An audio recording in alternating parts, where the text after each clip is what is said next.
Ils condamneront les étoiles du ciel, élèveront leurs mains contre le Très-Haut, fouleront et habiteront la terre, exhibant toutes leurs œuvres d'iniquité, même leurs œuvres d'iniquité. Leur force sera dans leur richesse, et leur foi dans les dieux qu'ils ont formés de leurs propres mains.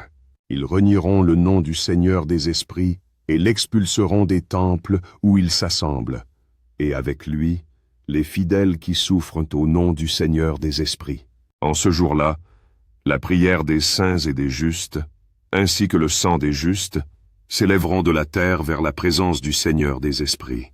En ce jour-là, les saints s'assembleront, ceux qui demeurent au-dessus des cieux, et d'une voix unie, ils prieront, supplieront, loueront, glorifieront et béniront le nom du Seigneur des esprits, à cause du sang des justes qui a été versé, afin que la prière des justes ne soit pas interrompue devant le Seigneur des esprits, afin qu'il rende justice pour eux, et que sa patience ne dure pas éternellement. À ce moment-là, je vis l'Ancien des jours, tandis qu'il était assis sur le trône de sa gloire, tandis que le livre des vivants était ouvert en sa présence, et tandis que tous les puissances qui étaient au-dessus des cieux se tenaient autour de lui et devant lui. Alors les cœurs des saints étaient pleins de joie, car la consommation de la justice était arrivée, la supplication des saints entendue, et le sang des justes apprécié par le Seigneur des esprits. En ce lieu, j'ai vu une fontaine de justice qui ne faillit jamais, entourée de nombreuses sources de sagesse.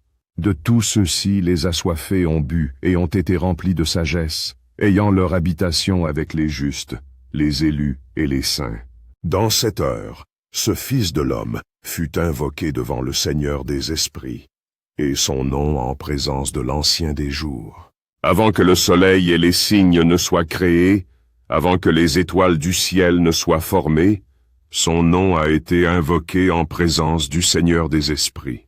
Il sera un soutien pour les justes et les saints sur lequel s'appuyer, sans tomber, et il sera la lumière des nations. Il sera l'espoir de ceux dont les cœurs sont troublés. Tous ceux qui habitent sur la terre tomberont et adoreront devant lui. Ils le béniront et le glorifieront, et chanteront des louanges au nom du Seigneur des esprits. Ainsi l'élu et le caché existeraient en sa présence, avant que le monde ne soit créé, et pour toujours.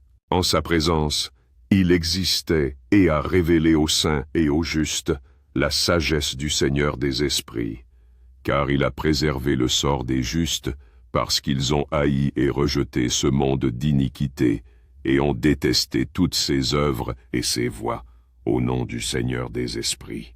Car en son nom ils seront préservés, et sa volonté sera leur vie. En ces jours-là, les rois de la terre et les hommes puissants, qui ont gagné le monde par leur réalisation, deviendront humbles de visage. Car au jour de leur anxiété et de leur trouble, leurs âmes ne seront pas sauvées, et elles seront soumises à ceux que j'ai choisis. Je les jetterai comme du foin dans le feu, et comme du plomb dans l'eau. Ainsi, ils brûleront en présence des justes, et sombreront en présence des saints. Pas même une 10e partie d'eux ne sera trouvée, mais au jour de leur trouble, le monde obtiendra la tranquillité. En sa présence, ils tomberont et ne seront plus relevés. Personne ne pourra les retirer de ses mains et les relever, car ils ont nié le Seigneur des esprits et son Messie.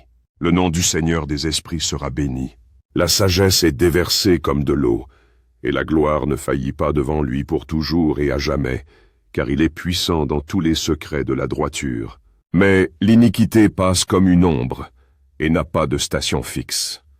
Car l'élu se tient devant le Seigneur des esprits, et sa gloire est pour toujours et à jamais, et sa puissance de génération en génération. Avec lui réside l'esprit de la sagesse intellectuelle, l'esprit d'instruction et de puissance, et l'esprit de ceux qui dorment dans la justice. Il jugera les choses secrètes. Nul ne pourra prononcer une seule parole devant lui, car l'élu est en présence du Seigneur des esprits, selon son propre bon plaisir. En ces jours-là, les saints et les élus subiront un changement. La lumière du jour reposera sur eux, et la splendeur et la gloire des saints seront transformées. Au jour de trouble, le mal sera accablé sur les pécheurs, mais les justes triompheront au nom du Seigneur des esprits. D'autres devront voir qu'ils doivent se repentir et abandonner les œuvres de leurs mains, et que la gloire ne les attend pas en présence du Seigneur des esprits. Pourtant, par son nom, ils peuvent être sauvés. Le Seigneur des esprits aura compassion d'eux, car grande est sa miséricorde, et la droiture est dans son jugement, et en présence de sa gloire, ni dans son jugement l'iniquité ne tiendra. Celui qui ne se repent pas devant lui périra. Désormais, je n'aurai plus de miséricorde pour eux, dit le Seigneur des esprits.